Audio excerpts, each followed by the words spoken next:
Finally, after waiting and anticipating for so long, we have our second official trailer for Godzilla X Kong: The New Empire. Being a hardcore and lifelong fan of the Monsterverse, this trailer literally looks like a dream come true for me.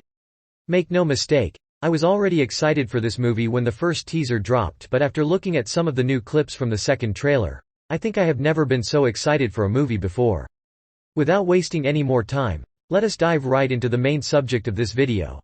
Over the next few minutes, I am going to analyze and break down each and every single frame of this amazing trailer. So, sit back, relax and enjoy. Before starting, however, I am just going to make a humble request to spend just 1 second of your time to hit the like button and subscribe to my channel, because it is the only motivation for me to keep working harder and to bring you more such awesome contents. Okay, with that, let us begin. Before I go into the trailer, let me first do a quick review of this awesome looking poster, which was released by Legendary Studios about half an hour before the release of the trailer. Just like the trailer itself, this looks like an absolute work of art, which gives us one of the best looks at the two main protagonists of this movie. We see Godzilla in his new pink avatar, which I personally feel is better than his original appearance with his blue dorsal plates. His face with these new distinct lines combined with his bright glowing eyes makes him look much more menacing and dragon-like. I also like the new spiky tips at the end of his forearm and the little modifications at the tip of his tail. Overall, as I said, I well and truly prefer this new design over his original one, unlike majority of fans. We also get a great look at our King of Skull Island with his gauntlet, better known as the Beast Glove, about which I am going to talk in detail in my breakdown of the actual trailer. But overall, I think just like Godzilla, Kong looks really amazing and menacing as well. The most interesting change I noticed is that the layer of fur on his outer skin looks a lot more thicker and bulkier than his previous appearance in GVK. So, with that, we now enter into the breakdown of the trailer, which starts off with some clips from the first trailer. The trailer opens with this particular shot of Kong's massive hand with the gauntlet attached rising from beneath the desert in Egypt. In the background we hear Dr. Andrews say that for centuries there was harmony and that Titans are the guardians of Mother Nature. She is most likely referring to the period of relative peace and stability among Titans after the Great War, which was fought between the ancestors of Godzilla and Kong. Her words indicate the fact that something is about to happen which has the potential to disrupt this peace. To be more precise, she is actually referring to the return of the Skar King, the main antagonist of the movie. According to several reports, it is said that Skar King was the sole reason for the start of the Great Titan War. In order to understand this, I have to give you a quick history lesson. It is believed that Skar King was the first ruler of the Hollow Earth, which is actually evident from these giant hand imprints on the walls of Kong's temple as well as many other locations on the surface. He apparently was quite a tyrannical and arrogant ruler who brutally killed anyone who tried to disobey his orders. He was able to do that because he had a certain super powerful kaiju under his control, about which I am going to talk about later in the video. However, his rule eventually came to an end when he had an encounter with the ancestors of the Big G, who believed that Skar King was a major threat to the stability and existence of the ecosystem on the planet. After Skar King's rule ended, there was a brief period of peace among Titans until one day, another species of mammals eventually came into existence, which actually were none other than the ancestors of Kong. The Godzillas for some reason came to the conclusion that the Kongs were descendants of Skar King, which is why they eventually launched an all-out attack on them. This is basically how the Great Titan War started, which have been teased in a number of Monsterverse movies, mostly through these cave paintings. The Godzillas eventually turned out to be the winners, which drove the Kongs away from the Hollow Earth, and they were forced to take shelter in a remote island on the surface which we now know as the Skull Island. Now, due to some unfortunate reason, it seems Skar King has come back to life, which leads Dr. Andrews to believe that there could be another Titan War in the very near future. Then we see an absolutely gorgeous cinematic shot of Godzilla rising from under the ocean and literally ripping apart a city, which to me looks very much like Venice in Italy. I think this particular scene takes place towards the end of the movie, probably at some point during its third act, when Godzilla will travel to Rio de Janeiro in Brazil, where the final battle apparently takes place. He is clearly in his evolved avatar right here, as you can see his distinct glowing face and his giant pink dorsal plates. Next we see little Gia interacting with Kong at a rather peculiar location within the Hollow Earth, which kind of reminds me of this scene from GVK where Gia has a similar kind of an interaction. Interestingly, these massive green crystals indicate that this could be the same exact location from this particular shot where we see Kong and Godzilla running alongside each other. To understand this, I have to reveal something very interesting about the storyline of the movie which has been reported by a few credible insiders. This location is basically the home of a certain very special and powerful crystal about which I am going to talk in detail in a little while. What you need to understand here is the fact that Skar King, in order to restore his dominance over the planet once again, has to get his hands on this particular crystal. In the first trailer we saw Kong traveling to a certain place filled with these rather peculiar-looking crystals. So, it is possible that Kong gets to know about the return of the Skar King and goes in search of him. And he eventually finds him in this particular location where he unfortunately gets beaten up pretty badly, which is indicated by the fact that he looks visibly exhausted and also one of his arms look heavily bruised. Then in the next shot, we see something very special. We see that little Gia has a nightmare, almost like a premonition of some sort. She has a vision where we see the world getting destroyed at the hands of Skar King, and most importantly, this is where we get our very first look at Titan Shimo. Those who follow my channel on a regular basis would already be aware of Shimo and his importance in the overall storyline of this movie. First, we get to see his distinct pair of intensely glowing eyes, indicating the high amount of radioactive energy flowing within his body. Then we actually get to see quite a decent look at him, which is basically an overhead view of him fighting Godzilla. This shot actually confirms a lot of things which I am going to discuss over the next few minutes. I have revealed numerous times on my channel that Shimo is in fact going to be the largest Titan within the Monsterverse in terms of his size and body structure, as a result of which he would be one of the very few Titans who would manage to make Godzilla look considerably smaller in comparison. A lot of my viewers were not ready to accept my statement, and some even started trolling me for saying this. But now I am glad to say that I have concrete evidence to back my statement, as you can clearly see the enormous size difference between the big G-Man and Shimo, which is mind-blowing. Godzilla himself is like one of the biggest creatures imaginable, and to see a Titan who is even bigger than him by a considerable margin is something I never imagined, to be very honest. You can even see the distinct crystals on his spine and his enormous tail with its menacing fork-like tip right here. I do not know about you, but I have already absolutely fallen in love with his design, and I cannot wait to see him on the big screen. And in the next shot, if we look closely into Gia's eyes, we actually get our first look at our very own queen of the monsters herself, Mothra. I have been telling you that Mothra will make a return and play an important role in the movie, which is now officially confirmed. For those new on my channel, it is said that Mothra will play the role of a mediator between Kong and Godzilla and will help them put their differences aside and join hands to fight Skar King and his army. According to reliable sources, Mothra is also going to play a huge role in the final battle of the movie, where she is apparently going to make use of some of her most classic powers and abilities that we saw in some of the Toho kaiju movies. Then over the next few seconds in the trailer, we can hear Dr. Andrews saying in the background that Monarch is able to sense a signal which is clearly reflected in this seismograph. It goes without saying that this signal is triggered by the reawakening of Skar King. Then, we see a very interesting and beautiful looking shot featuring the King of the Monsters. This actually looks like a version of him that we have never witnessed before. The director Adam Wingard did in fact reveal a couple of days ago during an interview that this movie will feature different versions of the Big G. So, this version right here, which almost gives us the impression that his body is generating electrical energy, could be one of the many different versions. To explain this, we have to consider another very important piece of information that has come to light courtesy of a few very reliable sources. Godzilla X Kong is said to feature the cameo of a certain Titan known as Tiamat, who is basically a giant oversized serpentine sea monster who has the ability to feed on and absorb energy from electricity. Interestingly, Tiamat also has the ability to discharge the same at such high temperatures that can literally boil and evaporate an entire ocean.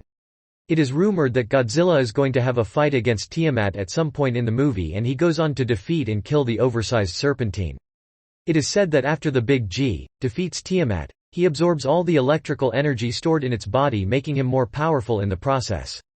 So, I think this particular shot that we see in Gia's vision, as well as this scene where we see the Big G descending into the ocean, takes place right after his battle with Tiamat. Then in the next shot, we get to see a great look at the newly upgraded Hollow Earth aerial vehicle, which looks pretty awesome and sleek, by the way. Inside the vehicle we see Dan Stephen, who in the movie is playing a character called Stephen Rhonda. As of now, we do not know if he is any way related to Bill Rhonda. There was no mention of him in the recently concluded Apple TV show, Monarch: Legacy of the Monsters, which was heavily revolved around the life of Bill Rhonda. Sitting next to him is Bernie Hayes, who played a huge part in GVK. In the very next shot, we see the aerial vehicle follow Kong into a hollow earth tunnel. This place definitely looks like Rio de Janeiro in Brazil, which as you now is going to be a major location through the course of this movie. Then we get to see this adorable shot of Zuko, the mini Kong appearing from the shadows, which we also witnessed in the first trailer. I actually have something very important to say about Zuko, but I am going to save it for a later point in the video. Coming to the next shot, we see Steven and Bernie in what looks like a very radioactive location somewhere within the hollow earth.